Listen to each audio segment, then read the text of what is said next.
Intron और exons होते क्या है? सर क्या कह रहे हैं, दोबारा बताएं।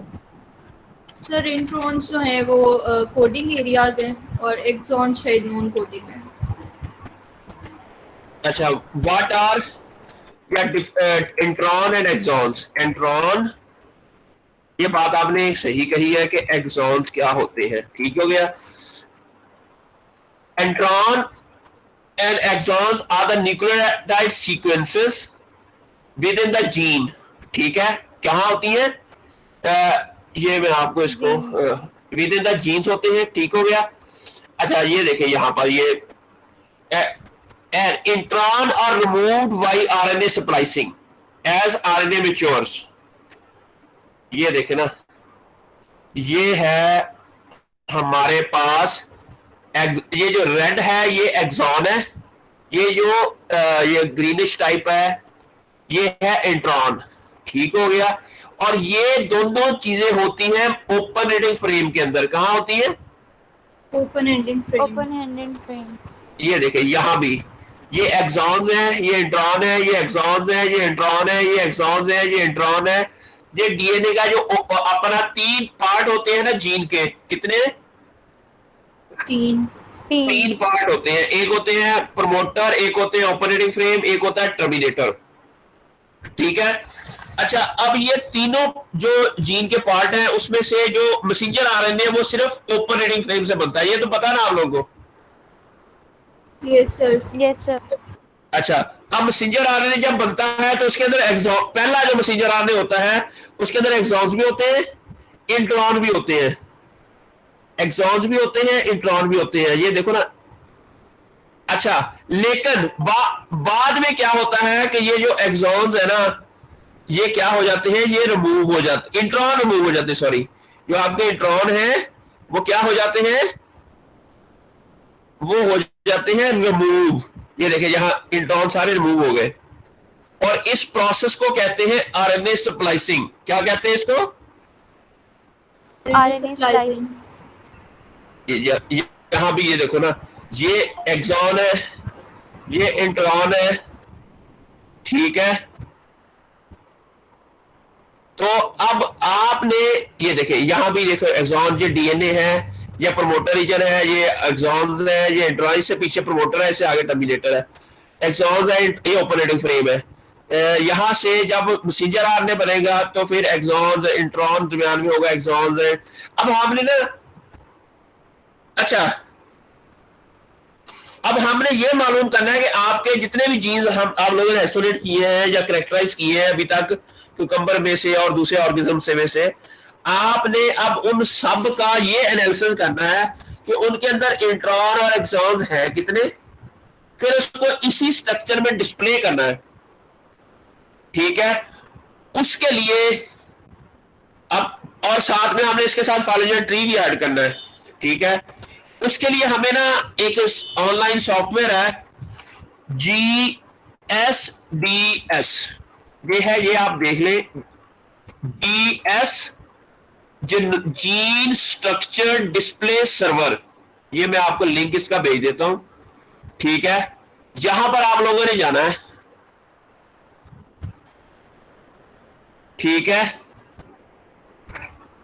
यहां पर आप लोगों ने जाना है, ठीक है। और ये देखिए यहां पर आपने कैसे इसको ट्री बनाना है, उसके लिए हमें चाहिए ये सीक्वेंस वाली में जाना है आपने। इसके अंदर हमें ना 3 फाइल्स चाहिए, एक है CDS सीक्वेंस। अब आपको पता है कि CDS सीक्वेंस क्या होती है?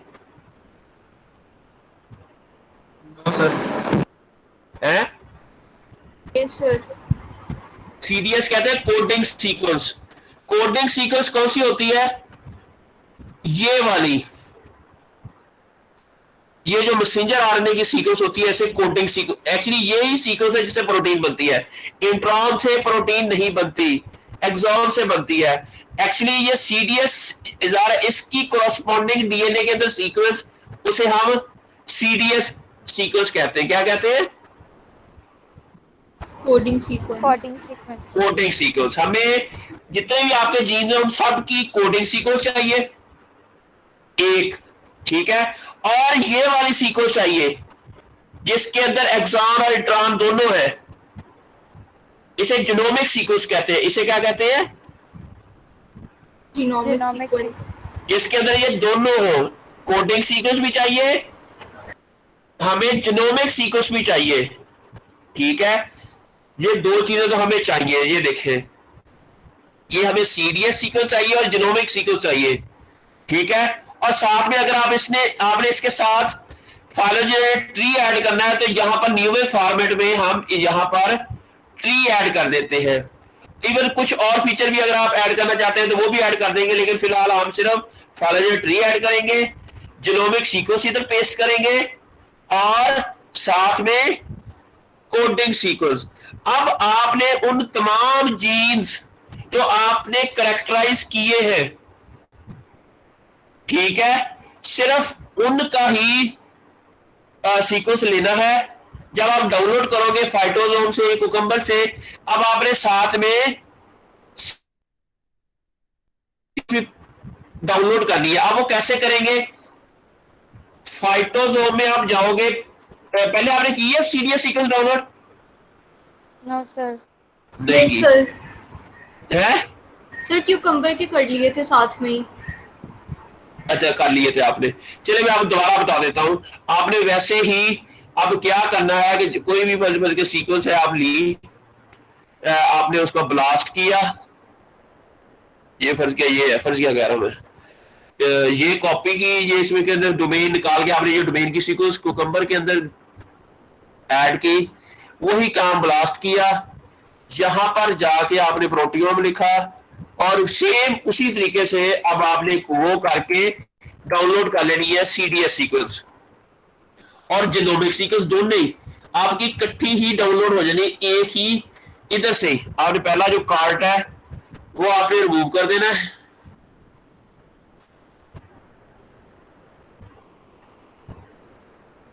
ये डिलीट कर दें पहला अगर कोई है तो। आप बाकी आपका डाटा जो है इसको आप क्या करें, इसको ऐड टू कार्ट कर दें, फिर व्यू कार्ट करें, फिर इसको क्विक डाउनलोड में ले जाए।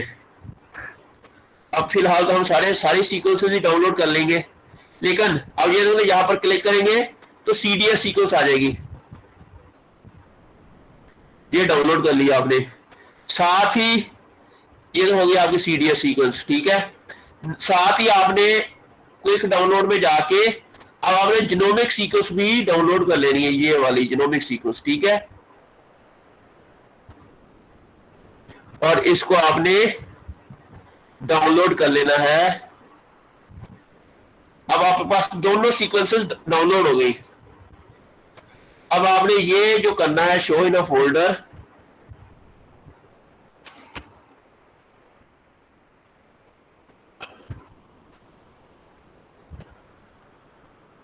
ये दोनों अब हमने की है, ठीक है, ये और ये दोनों। अब आप इसमें दोनों को में से अब देखना है कि अब आपकी ये लिखा हुआ सीडीएस, तो ये है सीडीएस की सीक्वेंस, ठीक है।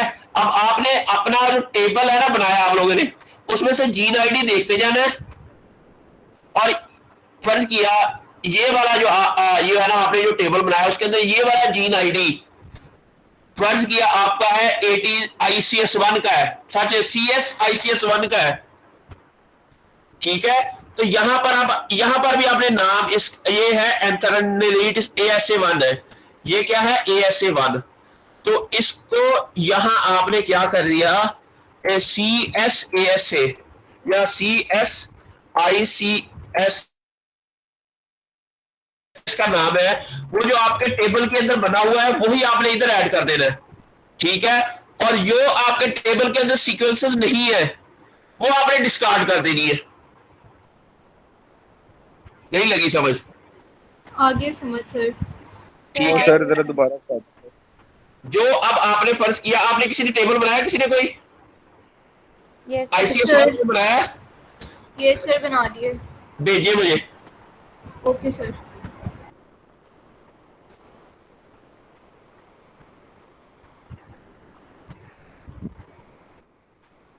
ये ठीक है, फिगर्स है लेकिन आपका टेबल नहीं है।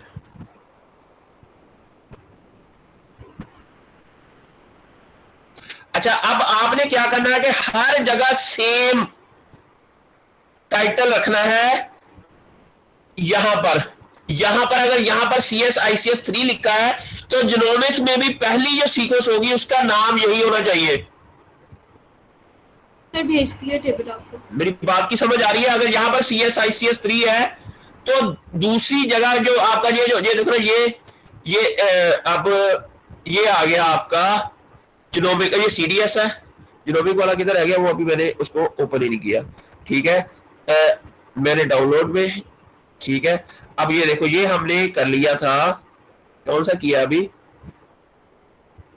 ये 45 कर लिया है, तो ये है, ठीक है, ये तो 45 वाला कर लिया था हमने।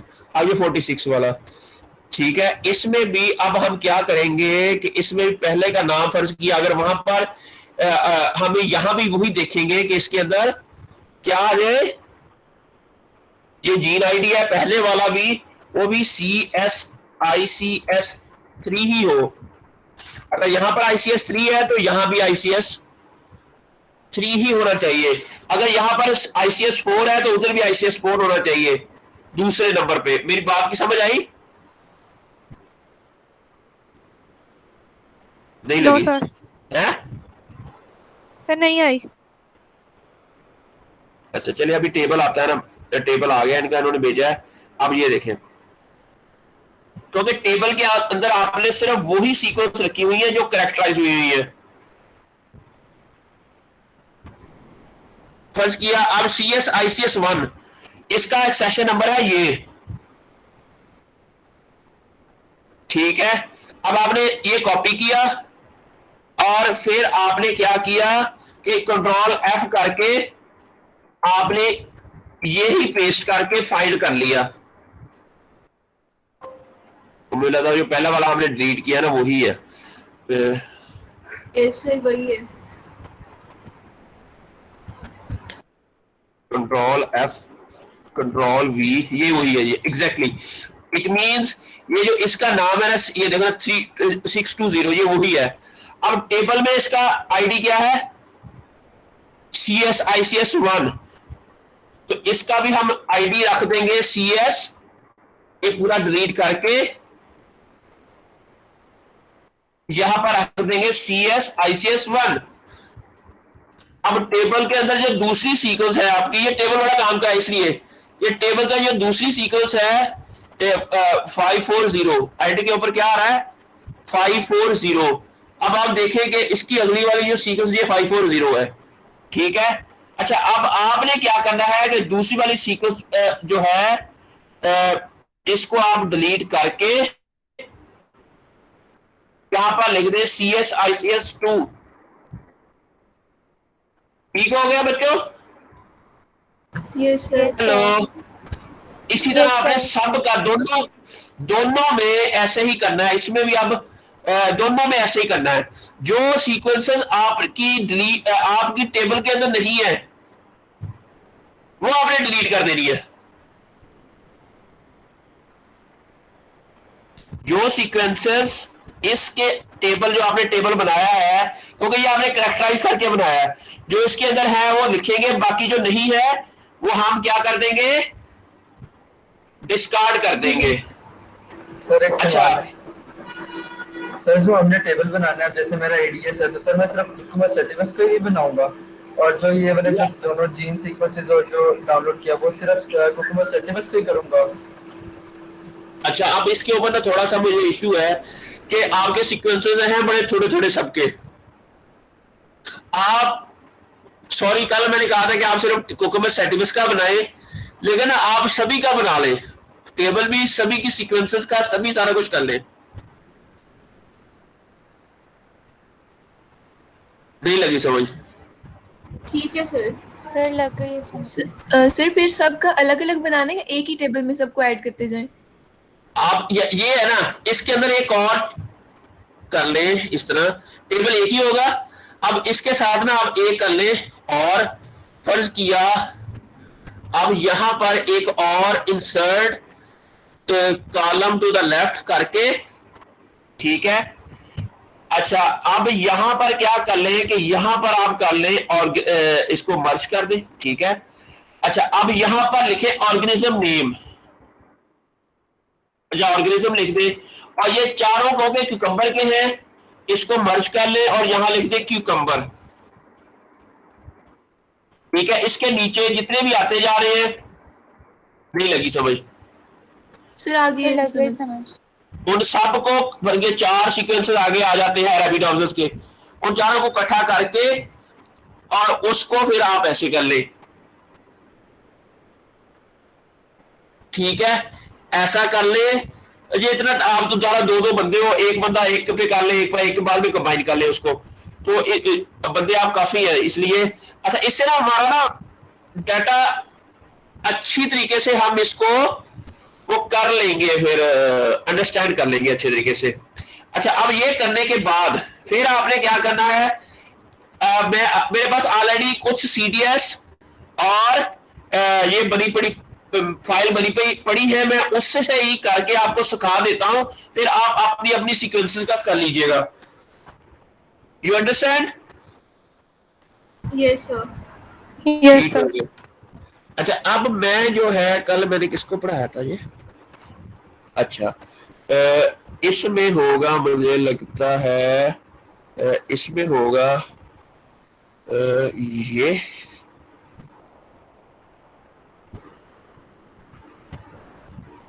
एक मिनट,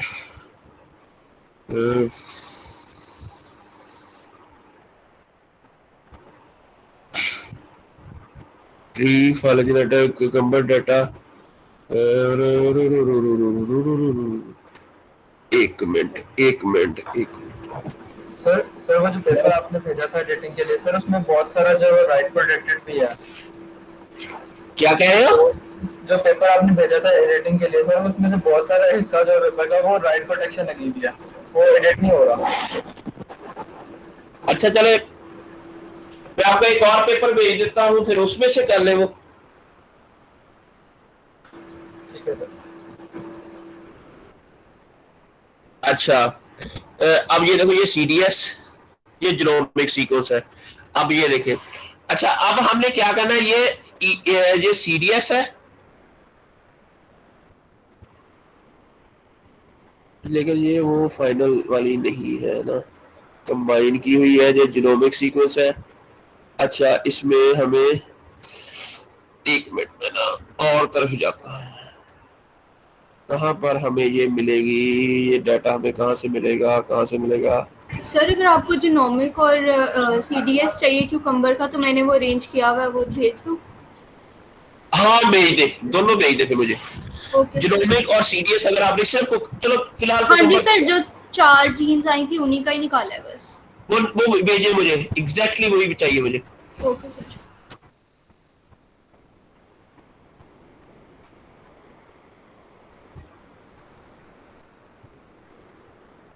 वो भेजे, गुड।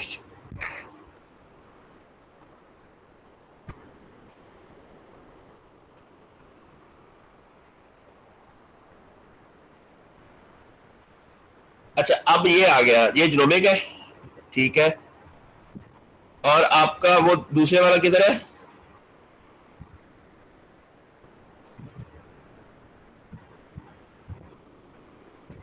अच्छा, सीएस, ये है सीडीएस का भी। अच्छा, अब ये दोनों आ गए हमारे पास, ठीक है। अब आपने क्या करना है, ये जीनोमिक्स है और ये है हमारा वो, ये कट डेल ईयू अंडर ग्रेजुएट स्टूडेंट्स, उसके बाद क्यूकम्बर, क्या नाम है, आईसीएस वाले हैं ये ना आप लोग? यस अच्छा, सर। अब ये है जीएसडीएस, ठीक है। अब हमें ये दोनों सीक्वेंस जो फाइल्स हैं वो मैंने इधर ऐड कर दी है। अब एक और काम करना है, मैं इसको पहले चेक कर लूं कि ठीक है। ये देखो, इसमें वो नाम ही नहीं चेंज हुआ हो बच्चे, चले अभी नाम नहीं चेंज हुआ तो तकरीबन सबका ये नाम सारे सेम ही। लाइन वाइज ही हैं, 1 2 3 और 4। अच्छा चलो इसका हम ना नाम चेंज कर देते हैं, ये 1 2 3 4 है, ठीक है। अब इसका नाम है ये है CSICS1, यस सर 1। CSICS1, ठीक है। अब ये है, इसको कॉपी करूं मैं, इसका नाम रख दूं CSICS2, लेकिन आपने रैबिट ऑप्शन का भी साथ में ऐड करके बनाना है बाद में, ठीक है। ICS3,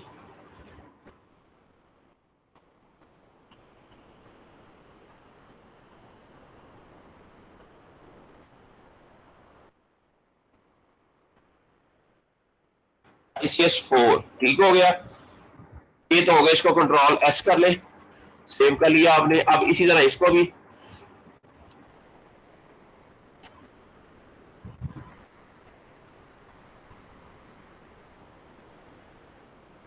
वन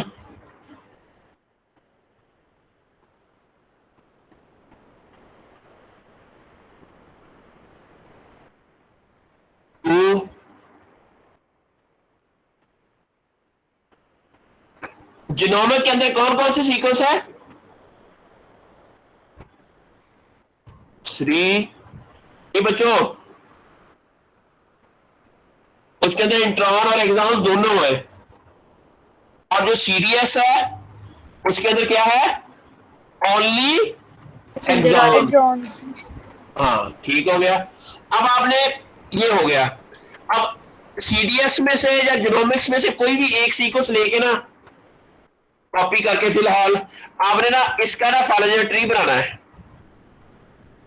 अलाइनमेंट, अडल्टमेंट अलाइनमेंट, इसके ना वो न्यूमेरिक फॉर्मेट में ट्री चाहिए हमें।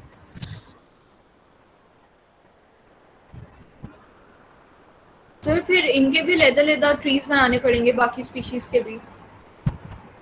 नहीं वो कट्ठे ही, आप वो कट्ठी फाइल कर लोगे ना बाद में, ठीक है सर। क्योंकि यहाँ पर DNA की सीक्वेंस है तो हम DNA की सीक्वेंस लेंगे, ठीक है, और इसको इधर पेस्ट कर देंगे, और लास्ट वाली सीक्वेंस हम डिलीट कर देंगे, और इसको अब हम अलाइन करेंगे। ओके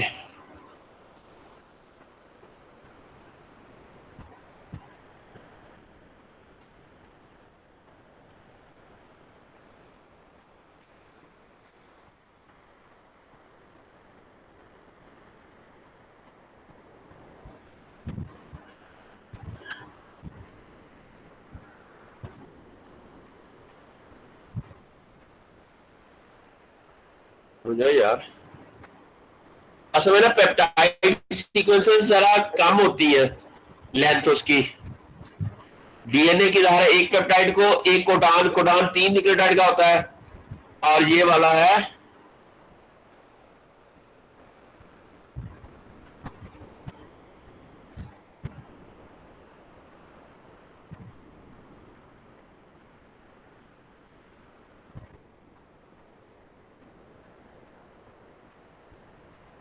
चलो आजा हुण।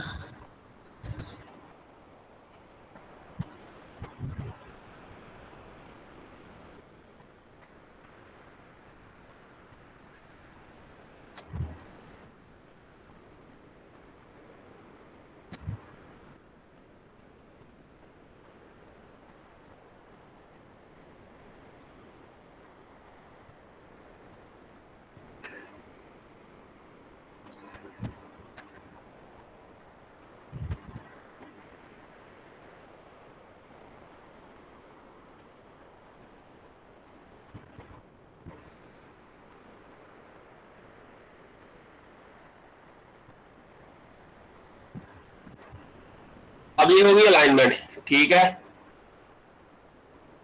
ये जो ऊपर स्टार्स है इसका मतलब ये इस जगह पर सीक्वेंसेस कंजर्व्ड है, सेम है हर जगह, ठीक है। अब आपने इसको डाटा को export alignment as fasta format करके ये आपका अंडर ग्रेजुएट स्टूडेंट्स जो है हमारे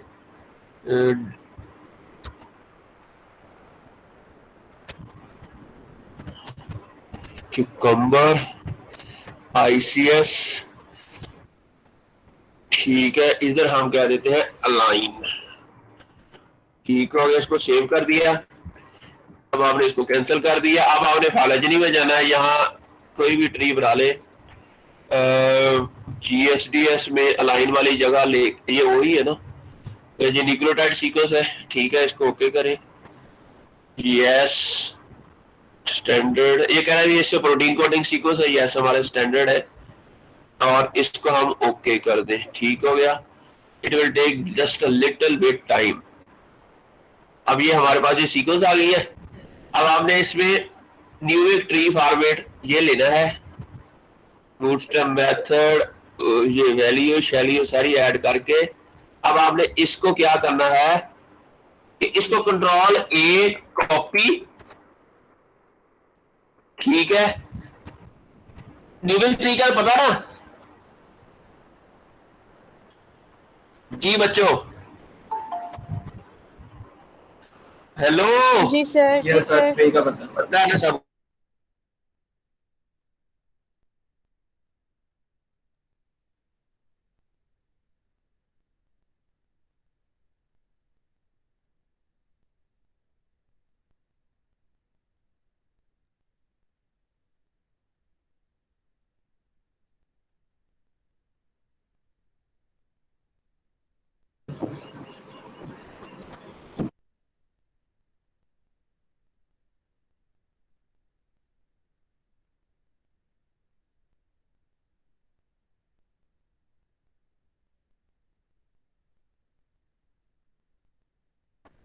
hello, Yes, sir. Are you there? Yes, sir. Okay okay, बस एक फोन आ गया था दरमियान में, सॉरी। अच्छा, अब है कि हमने यहाँ पर ट्री में दोबारा एक्चुअली मुझे थोड़ी गलती लग रही है इसमें, इसको कैंसिल करके नो। अच्छा, ये जो ट्री है इसमें अगर हम इसको दोबारा numeric export tree branch bootstrap value, इसको ओके कर दें, ये सही है, सही है, सही हो गया, ठीक हो गया, ये हो गया हमारा ट्री। अब हमने क्या करना है कि किधर रह गया, किधर रह गया, किधर रह गया, किधर रह गया, किधर रह गया, ठीक हो गया जी। GSD, अब हमने क्या करना है कि इसकी CDS की सीक्वेंस जो वाली जो फाइल है कंट्रोल A कॉपी करें, इसको हम CDS की जगह पर ऐड कर दें सारी इकट्ठी, ठीक है। इसी तरह अब आपने जीनोमिक वाली लेनी है, ये जीनोमिक वाली है, इसको कंट्रोल A कॉपी, अब यहां आपने ये ऐड कर दी, ठीक हो गया, और इसके बाद आपने कर दिया सबमिट। जब हम सबमिट करेंगे तो ये बहुत ही खूबसूरत सा एक ग्राफ बन जाएगा। ये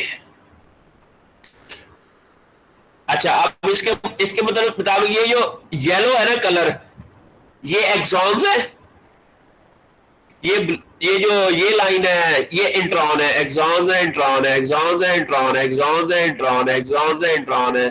मेरी बात की समझ आई बच्चों? Yes sir. Yes, sir. अच्छा, अब ये जो ब्लू लाइन है ना ये प्रमोटर है,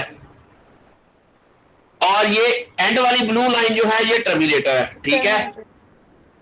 अच्छा, आप इसमें कलर चेंज भी कर सकते हो, फर्ज के ये है ना, आप कर लेंगे इसको ना, मैं कोई और कलर कर लूं, ये रेड कर लूं फर्ज किया, ठीक है। कलर जो है CDS का, इसकी CDS का मतलब है एक्सॉन्स का, ठीक है। इस तरह UTR का कलर भी आप चेंज कर सकते हो, ठीक है। आप चाहते हैं कि मैं ना कोई और ही कलर कर लूं तो फर्ज किया एनीथिंग एल्स, आप इसको सॉलिड कलर में जाएंगे तो फर्ज किया आप इसका कलर जो है वो ये इस तरह का करना चाह रहे हो, फर्ज किया मैं कह रहा हूं। इवन आप इसकी शेप इंट्रॉन की कलर, लाइन की shape, dash line, hat type जो भी है, इधर भी वेजेस टाइप भी कर सकते हो। फाइलोजेनेट ट्री का कलर भी चेंज आप रेड कर सकते हो, फर्ज किया।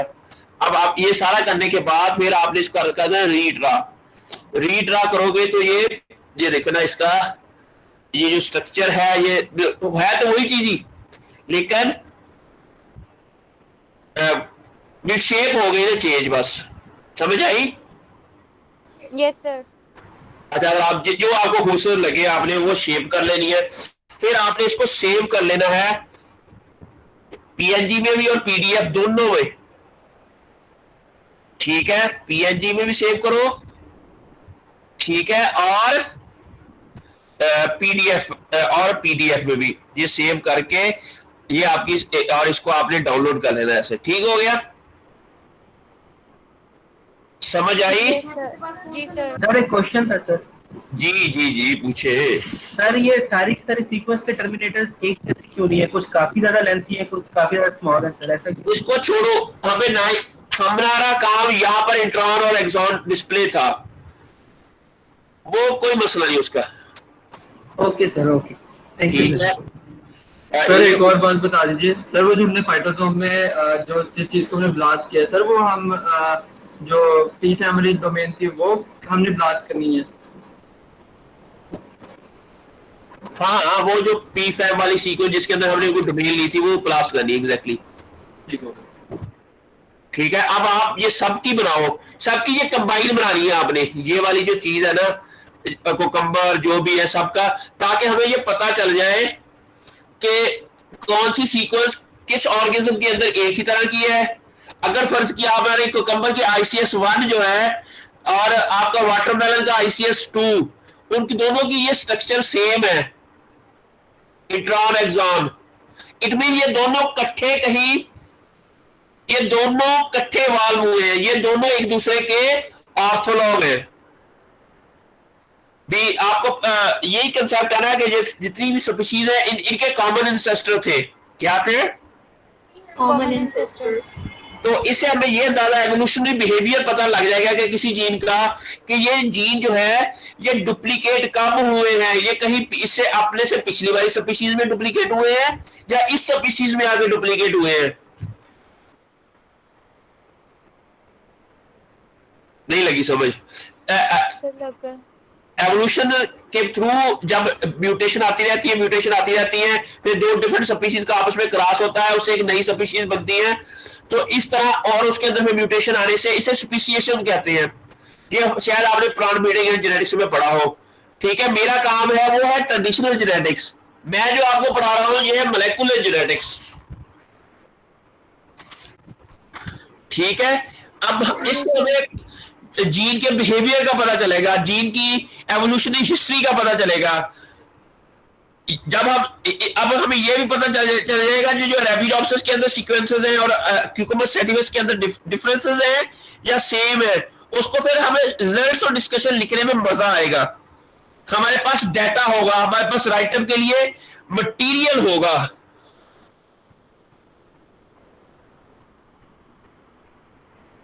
फिलहाल आप ये करें, आज शाम तक ये करके कल को मैं बताऊंगा कि जीन डुप्लीकेशन एनालिसिस कैसे करना है, कि ये जीन दूसरे से कब डुप्लीकेट हुआ, क्यों हुआ, ये कहानी अब मैं नेक्स्ट आपके लेक्चर में बताऊंगा।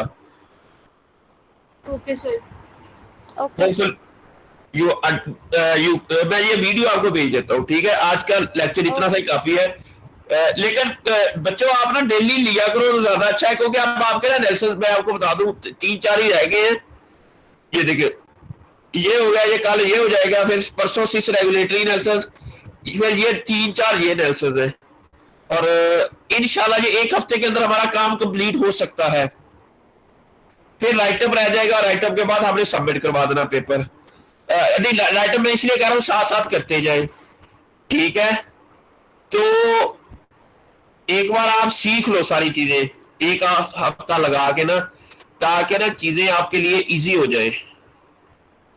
अल्लाह हाफिज। अगर कोई क्वेश्चन है यू कैन आस्क, बाकी आप इंडिविजुअली भी तो पूछते रहते हैं। सर वो एक मेरे ग्रुप में भी एक सवाल पूछा था सर, वो कॉनिकल पाथवे सर, ये कैनोनिकल पाथवे क्या होता है सर? कौन सा pathway? Canonical mechanism pathway sir, वो एडीएस से रिलेटेड एक सवाल था। अच्छा, तो दोबारा स्पेलिंग मुझे बताना। CANO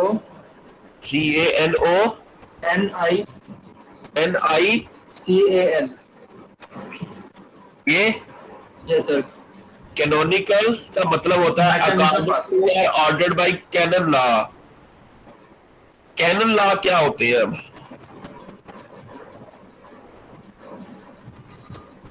सर ये तो वो कुछ कैथोलिक चर्च के हवाले से आ गया ये। एक मिनट, कैनन लॉ कहते हैं law. Canonical law is a set of ordinance and regulation made by the classical authority church leadership. अच्छा, ये हो गया। अच्छा, अब आप कह रहे हैं कि canonical pathway mechanism pathway in plants, ठीक है, वो क्या होगा? Canonical path refer to the degradation of phosphorylation of specific serine by okay। अच्छा, ये what does canonical and non-canonical mean? Canonical refers to the something that law। अच्छा, canonical pathway जो है refers to the degradation of IKB। IKB ये एक कोई protein होगी या जीन होगा, उसकी डिग्रेडेशन को कहते हैं, ठीक है। अब IKB काइनेज, अच्छा ये क्या है? IKB काइनेज है ये। IKB एक with which successful phosphorylation of specific serine residue by IKB। अच्छा, IKB काइनेज एक एंजाइम है जो क्या करता है कि IKB एक प्रोटीन है जिसको फास्फोरिलेशन करता है उसकी IKB की। ये जो काइनेज है IKB काइनेज, ये क्या करता है? IKB की एक वो करता है फास्फोरिलेशन, लेकिन उसकी फास्फोरिलेशन भी किस अमीनो एसिड की करता है? जिसके ऊपर सेरीन अमीनो एसिड है। अच्छा, अब IKB क्या है ये पढ़ लेते हैं थोड़ा सा। IKB को what is IKB? They will lead to the further IKB ubiquitination and proteasome mediated proteolysis, thus releasing IKB from। अच्छा, अब ये एक अच्छा, अब ये एक ऐसा पाथवे है जिसके थ्रू प्रोटीन डिग्रेडेशन होती है। कैनोनिकल पाथवे एक ऐसा पाथवे है जिसके थ्रू IKB एक कोई प्रोटीन है, उसकी क्या होती है? पहले फास्फोरिलेशन होती है, जब फास्फोरिलेशन हो जाए फिर उसकी यूबिक्विटिनेशन होती है। और यूबिक्विटिनेशन एक ऐसा पाथवे है। अच्छा, यूबिक्विटिनेशन किसे कहते हैं? किसी भी आपको पता है कि हर बंदे ने मरना है, इस तरह हर प्रोटीन ने डिग्रेड होना है। अच्छा, सेल के अंदर एक प्रोसेस है जिसे कहते हैं यूबिक्विटिनेशन। यूबिक्विटिनेशन एक ऐसे सिग्नल्स हैं जिस प्रोटीन की मौत आनी हो ना, या उसने मरना हो। अच्छा, हमारे क्या है कि अगर किसी भी इंसान के ऊपर कफन लग जाए तो उसका मतलब क्या होता है कि आप उसने कब्रिस्तान जाना है, ऐसा ही है। किसी भी इंसान को जब नहला दिया जाए या कफन पहना दिया जाए, इसका मतलब है अब लोग इसको कब्रिस्तान लेके जाएंगे। इसी तरह किसी भी प्रोटीन जिसके साथ यूबिक्विटिनेशन सिग्नल लग जाए या यूबिक्विटिनेशन वाला मॉलिक्यूल लग जाए, इसका मतलब है कि उस प्रोटीन की डेथ है। ये IBK काइनेज ये क्या करता है? ये इस प्रोटीन ये गोली मारता है, ये इसका कफन है। ये प्रोटियासोम कहते हैं कब्रिस्तान को, प्रोटीन का कब्रिस्तान। क्या कहते हैं इसको? प्रोटियासोम मेडिएटेड प्रोटियोलाइसिस। प्रोटियोलाइसिस किसे कहते हैं? कि प्रोटीन का डिग्रेड होना। नहीं लगी समझ? ठीक है, लेकिन जब ये इसको थोड़ा सा पढ़ोगे, refer to the degradation of IKB which successfully phosphorate of specific serine. अच्छा, अब कैनोनिकल पाथवे, अब ऊपर से ये हमें पता होना चाहिए कि what is IKB। NF-IKB nuclear factor kappa B, ये कोई प्रोटीन है, उसके अंदर से IKB इनहिबिटर ऑफ KB तो इस तरह ये उसके अंदर कोई कैनोनिकल पाथवे है, उसके अंदर ये उसकी डिग्रेडेशन हो रही है। ये किसी भी प्रोटीन की जब डिग्रेडेशन होती है उसे क्या कहते हैं? यूबिकोटिनेशन। उसे क्या कहते हैं? यूबिकोटिनेशन। किसी भी प्रोटीन के साथ जब यूबी सिग्नल लग जाए, इसका मतलब है अब उस प्रोटीन ने डिग्रेड होना है। वो डिग्रेड के लिए कहां जाती है? प्रोटियासोम में। कहां जाती है? Proteasome. Proteasome is like the graveyard of protein. Proteasome क्या है? जहां पर जाके प्रोटीन रिसाइकल्स होती है, बल्कि प्रोटीन अपने इंडिविजुअल अमाइनो एसिड के अंदर कन्वर्ट होनी शुरू हो जाती है। ठीक है, प्रोटियालाइसिस कहते हैं। प्रोटीन की लाइसिस का मतलब डिग्रेड होना, प्रोटिया मतलब प्रोटीन। ये प्रोटीन की डिग्रेडेशन है। ये आई के भी एक प्रोटीन है जो कि इसकी जो कैनोनिकल पाथवे के थ्रू इसकी डिग्रेडेशन होती है। बाकी इसके बारे में डिटेल में आपको बाद में बताऊंगा, तो आप वो भी पढ़ लीजिएगा कि यूबिकोटिनेशन एक सिग्नल है जो जिस भी प्रोटीन के साथ लग जाए, समझो जब प्रोटीन बूढ़ी हो जाती है, जब प्रोटीन का काम करने की नहीं रहती, तो उसके बल्कि आप में से कोई बंदा वो मरने के करीब हो तो सबसे पहले क्या होगा? उसका हार्ट फेल हो जाएगा या कोई ना कोई मसला हो जाएगा। जब वो हो जाएगा तो उसके साथ फिर क्या हो जाएगा? कफन। जब वो मर जाएगा उसके साथ यूबी सिग्नल लग जाएगा। जब यूबी सिग्नल लग जाएगा अब उसने कब्रिस्तान जाना है।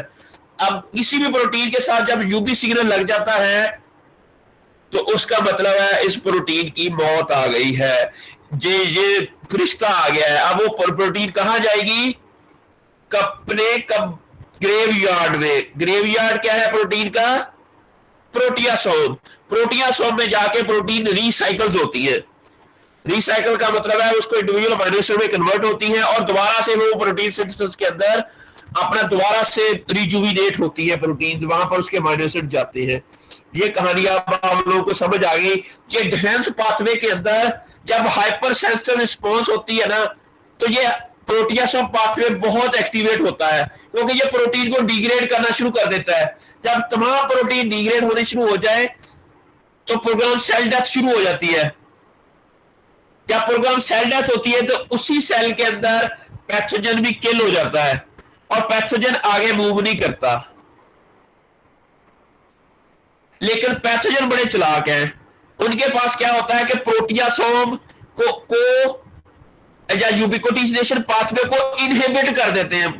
जो उनके पास ऐसे एंजाइम्स होते हैं जो इस पाथवे को जाके ब्लॉक कर देते हैं ताकि प्रोटीन की डिग्रेडेशन ना हो, क्योंकि प्रोटीन की डिग्रेडेशन होगी सेल की डेथ होगी। जब सेल की डेथ होगी तो पैथोजन किल हो जाएगा। लेकिन पैथोजन ये चाहता है कि सेल लाइव रहे, क्योंकि सेल लाइव रहेगा तो उसमें से वो अपनी मर्जी की चीजें लेगा, खाए पिएगा, एंजॉय करेगा। एक सेल को खाएगा, फिर दूसरे को खाएगा, फिर तीसरे को खाएगा, वो अपनी एनर्जी लेता रहेगा। लेकिन प्लांट क्या चाहता है कि ये यूबिकोटिनेशन का प्रोसेस जब पैथोजन हो तो यूबिकोटिनेशन का पाथवे एक्टिवेट हो जाए ताकि उसी सेल की डेथ हो, पैथोजन भी उधर और पैथोजन आगे मूव ना कर सके, जिसकी वजह से नेक्रोसिस हो जाती है। इस प्रोसेस को क्या कहते हैं? नेक्रोसिस। आपने पढ़ा नेक्रोसिस के बारे में सिम्टम्स के अंदर? Yes sir. ठीक है, ये नेक्रोसिस ऐसे होती है। ठीक है, लेकिन इसके बारे में मैं डिटेल में बाद में लेक्चर दूंगा। वैसे अभी भी मैंने काफी दे दिया है, आपको आइडिया दे दिया कि नेक्रोसिस होती क्या है, हाइपरसेंसिटिव रिस्पांस होती क्या है, प्रोग्राम सेल डेथ क्या होती है। पैथोजन बड़े चालाक है, प्लांट भी बड़ा चालाक है। ये इन दोनों की लड़ाइयां होती है। हमने इस लड़ाई को अंडरस्टैंड करना है कि आपस में कैसे अंडरस्टैंड करते हैं, कैसे सैलिसाइक्लिक एसिड पाथवे बना रहे हैं, कैसे डिफेंस रिस्पांस हो रहा है। हमने इसमें से अपने मतलब की चीजें निकाल दी हैं। Hopefully you got the answers. तो अब मैंने एक्चुअली कहीं जाना है, तो इसलिए मैं आज जल्दी लेक्चर लिया था। Thank you for your coming and patience and listening to me. अल्लाह हाफिज। अल्लाह हाफिज सर।